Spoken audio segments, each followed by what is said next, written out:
Hi everyone, I want to do a quick little video. I've just done it before and it rambled on too much. It was like 20 minutes long. I'll try and get it a bit shorter. I've got a new deck. It came a couple of days ago, the Black Violet Tarot. Now anyone who follows this channel knows that I use the Black Violet Tarot Cherry Blossom Edition, which is the same cards, pink and black. And I've had this for a year or two now. Gets used a lot. Absolutely love it. Use it to clarify the true black deck. Works really well. Love the illustrations. Love the illustrator, Heidi Phelps. Not all the cards work for me. You know, some work better than others. Like I say, it's the Cherry Blossom Edition. And I always wanted the black and white one. And very kindly, she did a Kickstarter where she was improving the quality of the stock and the box it came in. And this is what I backed. So we've got a nice little magnetic closure box in here. Shine a light in the dark. That fits the cards beautifully. The cards are already out to walk you through those. And I'll let you discover this yourselves, but if you are interested in it, it's down here, blackviolettarot.com. And let's see, we'll go through the cards now quite quickly. I won't explain the cards, and you can decide if this is the kind of deck that you would want to either buy yourself or buy for a friend. The rule book's also bigger, so in the previous version, by the way, I would advocate buying the cherry black one, the Cherry Blossom edition as well, but the book is significantly bigger. The main difference is the stock inside this one is quite satiny, it's quite shiny, and in this one, the text is bigger. There's an image with every card, which makes it a lot easier, a lot more user-friendly, because you can kind of see the card and go, oh yeah, I know which one that's talking about. So if you took this to bed with you to read about things, you don't have to get the deck out to go through it, which was one of the downsides with this one. So rule book, huge, huge improvement. I'm not sure if some of the text has changed or not, but I shall go through them both. It's got the moon on the back there, very telling. Hierophant on the front, clearly, you know, teacher. So yeah, love it. So the book is great. It feels really nice in hand. The stock inside is very matte. The stock on the cover has got a matte laminate to it. So yeah, love, love, love that. On the back of the cards, we've got this lovely spot varnish print, which again wasn't on the original cards. Same size cards, by the way. A little bit thicker, not by much, but they are thicker and they will make a little bit of difference when shuffling. Obviously, I want to kind of get the cards in hand and sort of live with them for a while, get them out in the sunshine. But we'll see how we get with those. But yeah, everything so far, the quality's all been improved for good reason. That doesn't mean to say there's anything wrong with the existing ones, far from it. So I'm just going to walk you through the cards now. So we do the major arcana first. And we have the Fool, Magician, High Priestess, the Empress, the Emperor, the Hierophant. If there are any cards you like the look of them, just press pause. The Lovers, the Chariot. I love the kind of clean black and white look of these. I think they will provide a very clean read. Strength, the Hermit, the Wheel of Fortune, the Justice card, the Hanged One, which replaces the Hanged Man, which I think is nicer as well. Death, Temperance, probably my favourite card in this deck. It's about balance, love it. Devil, the Tower, the Star, the Moon, the Sun, moving into Judgment, and then the Fool completes his journey with the world. Now Heidi's also put 2 additional cards in the deck, which are Ghost and Coven. She does mention those in the back of the book. These are the 2 cards here. The Coven feels very much like a 3 of Swords, a sort of healing card. The Ghost, haunting, self-regret. You know, these 2 people are meeting each other. This one feels terrified about the other, but the other one kind of comes in peace. She also mentions that their clothes are blowing in different directions because they're on different paths. So they're interesting, and I always put the cards into the deck. I'll see how they play out. I tried it. There was a card in the True Black deck, and I never got on with it, so I just removed it. It didn't work in readings for me, so I just took it out. So that's the major arcana.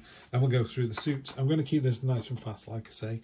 If you do want me to do something more detailed and talk about the cards in more detail and explain what's going on in them, happy to do that. But for now, it's more of a, if you're thinking of buying a deck for somebody and you go, oh, they love black and white stuff, then maybe this is the deck for you. Ace of Cups, the Two of Cups, the 3, into the 4, the 5, the 6, 7, 8, 9, and the celebratory 10. Then we're going into the court cards page. All the figures in the deck are female. I think even the children are all female, which I love about this. It doesn't seem like it's forced, but it's a really nice touch. So the Page of Cups, Knight of Cups, the Queen with her toe in the water, and the King of Cups. We'll move into the Pentacles next. Ace of Pentacles. There we go. 2, 3, 4. I have to mention the 4, don't I? I love this card, Heidi. I love the fact that I can do this to it and say, look at these people up on the hill living their lives, and you're down in this hole, quite happy in your hole. You feel like you're not missing anything. It's like you're missing so much, you know. Same again on this side. It's like you're just missing out on life. Get out of the hole. Anyway, I love that card, the 4. So there's the 4. We got the 5.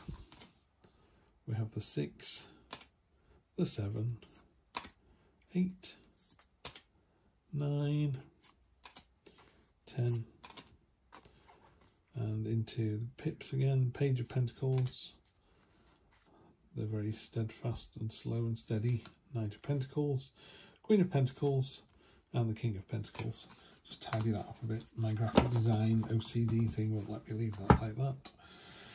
Move into the swords next for you. Swords and wands. So we've got the Ace of Swords, the 2, the 3, the Heartbreak card, the 4, the 5, 6, 7, 8,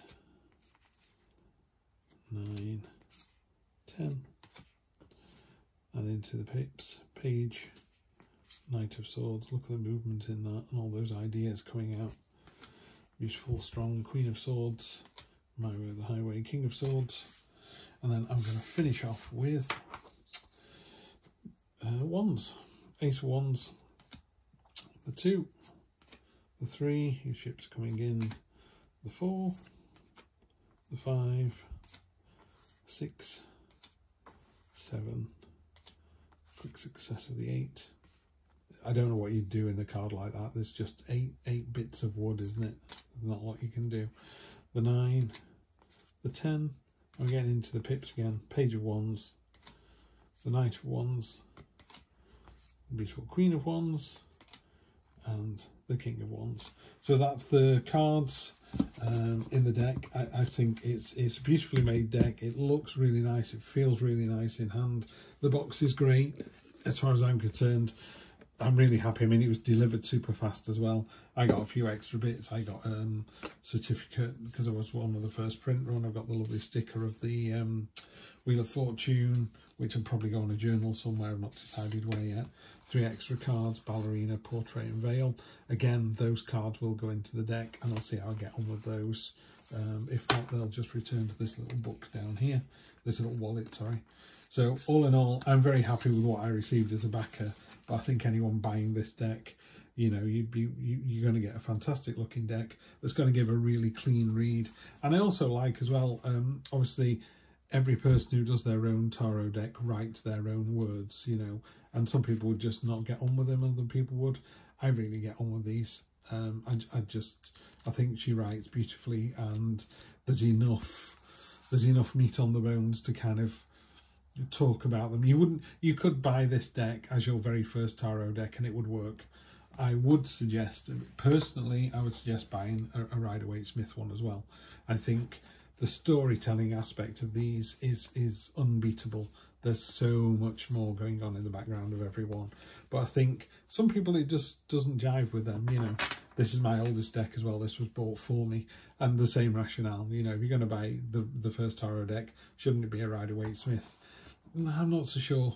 I think as long as you own one at some point, that's great. And it would make certainly learning tarot easier, I think. I've got to be honest. It would make it easier to do that. If you're in a fantastic position, you can buy both. I'd say buy both. If you could only buy one, I would have no hesitation in recommending this as the one tarot deck you own. So that is the Black Violet Tarot by Heidi Phelps. It's a beautiful black and white deck, and it reads really well. Cards are great in hand. It's a win-win from me. So you'll get to see those in the next couple of weeks when I start using them alongside the True Black Tarot there. In the meantime, have a great week. I'll see you for the next one. Take care.